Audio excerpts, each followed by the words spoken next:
Garuda Kitchen World exclusive stainless steel సామాన్లు wholesale and retail Aziz Plaza in Hyderabad. నమస్కారం సుమన్ టీవీకి స్వాగతం.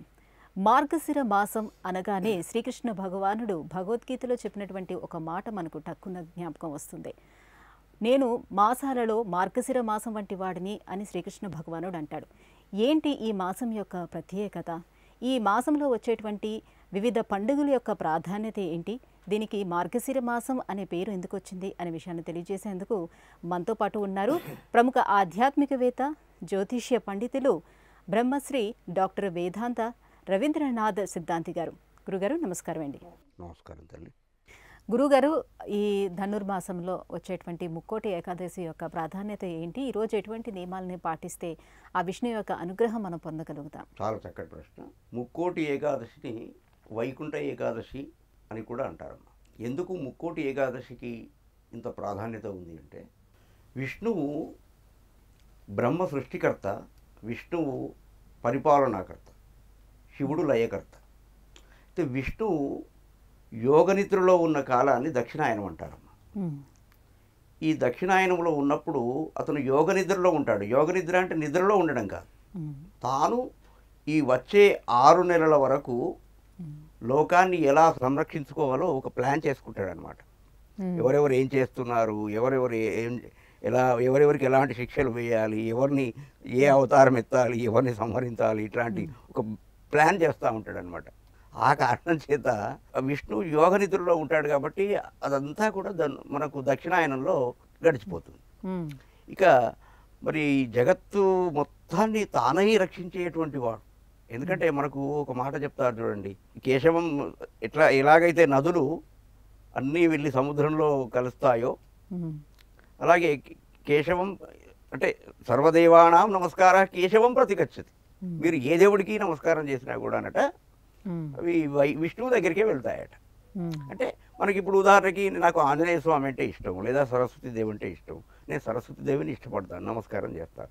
కానీ ఆ నమస్కారం చిట్ట చివరికి వెళ్ళి మళ్ళీ విష్ణువునే చేరుతుంది. ఇవన్నీ కూడా ఆయన యోగ నిద్రలో ఉన్నప్పుడు గమనిస్తూ ఉంటాడు. మానవులు, రాక్షసులు, గంధర్వులు, కిన్నెరులు వీళ్ళంతా చేసేటువంటి కార్యక్రమాలని గమనిస్తూ ఉంటాడు, వీక్షిస్తూ ఉంటాడు. ఎవరెవరికి మంచి చేయాలి, ఎవరెవరికి రక్షించాలి, ఎవరెవరికి కీడు అంటే దుర్మార్గులను కీడు తలపెట్టడానికే కదా మనకు పరిత్రాణాయ సాధూనాం వినాశయాచ దుష్కృతాం అనేటువంటి శ్లోకంలో శ్రీకృష్ణ భగవానుడు అర్జునుడికి చెప్పింది. అంటే అర్జునుడి ద్వారా మనకు కూడా చెప్పాడనమాట. ఎప్పుడెప్పుడైతే ధర్మానికి జ్ఞాని కలుగుతుందో అప్పుడు నేను అవతరిస్తాను. అట్లా ఈ వైకుంఠ ఏకాదశి అనేటువంటిది ఇంకొకటి ఏమిటంటే, దేవతలంతా కూడా దీన్ని ముక్కోటి ఏకాదశి అనడానికి కారణం ఏమిటంటే, ఈ ప్రత్యేకమైనటువంటి రోజున అంటే ఈ 6 నెలలు వైకుంఠ ద్వారాలు తీయబడవు. ద్వారపాలకులు ఉంటారు మనకు, సనక సనందనులు. ఆ ద్వారపాలకులు ఈ ద్వారాన్ని తెరవనీయరన్నమాట. అయితే పూర్వం ఈ దూర్వాసుడనే మహర్షి ఒకసారి బలవంతంగా తెరిపించి దాన్ని అనుభవించాడు. అట్లా కాబట్టి ఈ ఏదైతే ధనుర్మాసంలో ఈ యొక్క వైకుంఠ ద్వారాలు తెరుచుకుంటాయో ఆ రోజు 33 కోట్ల దేవతలు కూడా వచ్చి ఆ యొక్క వైకుంఠ నారాయణుని దర్శనం చేసుకుని తరిస్తారు. అందువలన ఈ వైకుంఠ ఏకాదశికి అంతటి విశేషం ఉంది. ఎందుకంటే అందరూ దేవతలు కలిసి ఒకేసారి వెళ్ళడం అనేది చాలా తక్కువ సందర్భాల్లో జరుగుతుంది తల్లి.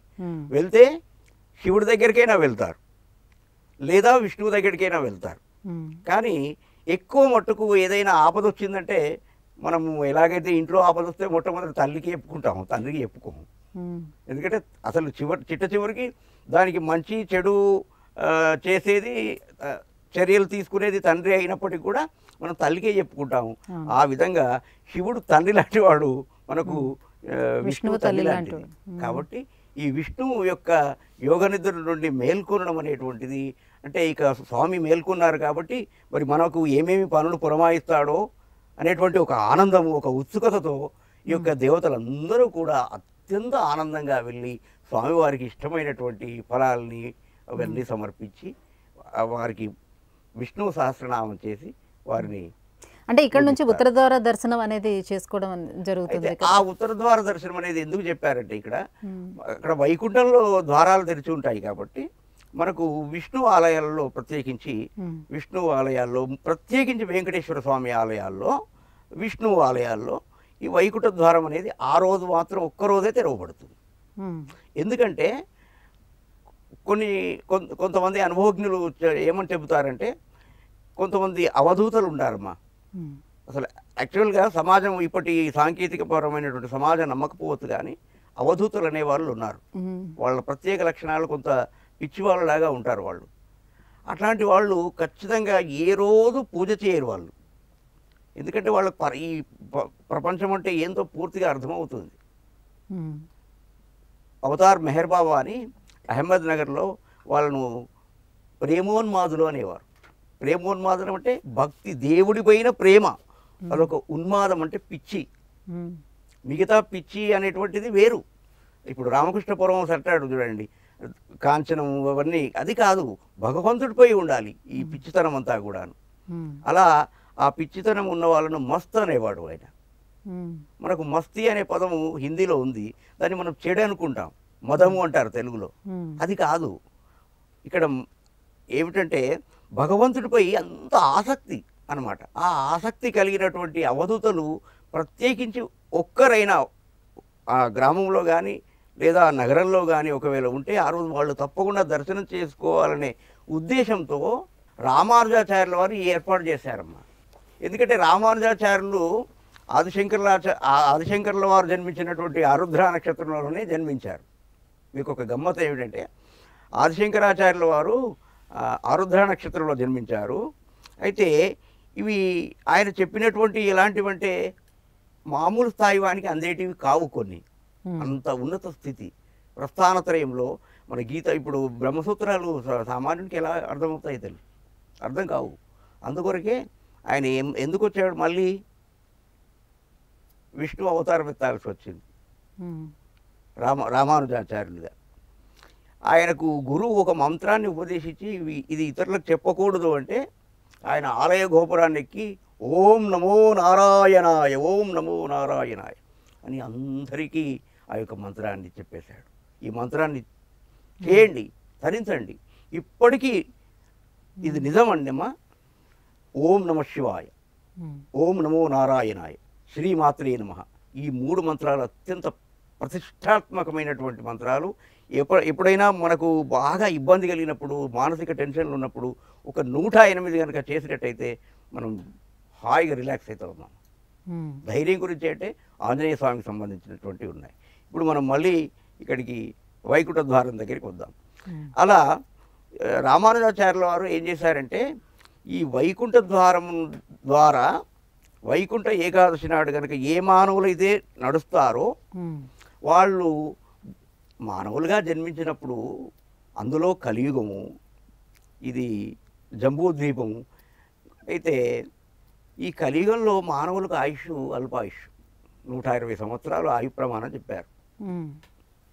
చెప్పారు కానీ ఆ 120 వరకు ఎవరు బ్రతకడం లేదు, చాలా తక్కువ. అంటే ఇప్పటికీ వేల సంవత్సరాలుగా కొందరు బ్రతుకుతున్న మహర్షులు లేరు అని కాదు, ఉన్నారు. అది వేరు. అది యోగాభ్యాసాల ద్వారా, వివిధ క్రియల ద్వారా బ్రతకడం వేరు. అయితే అల్పాయుష్కులు కనుక చిత్త చాంచల్యం ఎక్కువ. మనకారకుడైనటువంటి చంద్రుడి యొక్క ప్రభావం కలియుగంలో ఎక్కువగా ఉంటుందని మనకు స్కాంద పురాణంలో చెప్పబడింది, రేవాఖండంలో. చంద్రుని యొక్క ప్రభావం ఉండడం వల్ల ఏమవుతుంది? చంద్రుని యొక్క ప్రభావం ఉండడం వల్ల మనుషులకు అంటే ఒక స్థిరత్వం ఉండదు, చిత్త చాంచల్యం ఎక్కువగా ఉంటుంది అన్నమాట. అంటే భౌతిక సుఖాలని అనుభవించాలి, ఇక మనకు ఆది దైవిక, ఆది భౌతిక, ఆధ్యాత్మిక అవి అవసరమే లేదు అన్నట్టుగా జీవించే వాళ్ళు చాలామంది ఉన్నారు. మోక్షము, ధర్మము, అర్థము, కామము, మోక్షము అని 4 ఉన్నాయి. అందులో ఈ కలియుగంలో ఏం చేశారంటే, అటు మొదటి ధర్మాన్ని పక్కకు పెట్టేశారు, ఇటు చివరి మోక్షాన్ని గురించి పక్కకు పెట్టేశారు. కేవలం కామము, వాళ్ళ యొక్క కోరికలు తీర్చుకోవాలి, నాకు కారు కావాలి, నేను ఎంజాయ్గా ఉండాలి, నేను హై లెవెల్గా బ్రతకాలి, ఇలాంటి దురాశలు పెరుగుతూ ఉంటాయి. ఎందుకంటే కలిపురుషుని రాజ్యం ఇది. కలిపురుషుని యొక్క లక్షణాలు పాటించాలి కదా. ఇప్పుడు మనం ఒక రాజు ఏలుబడిలో ఉన్నాం, ఆ రాజు చెప్పినట్టు వినాలాగా వద్దా? వినకపోతే మనకు దండన తప్పదు. అంటే ఉదాహరణకి కలియుగంలో మద్యం సేవించకపోవడం తప్పు.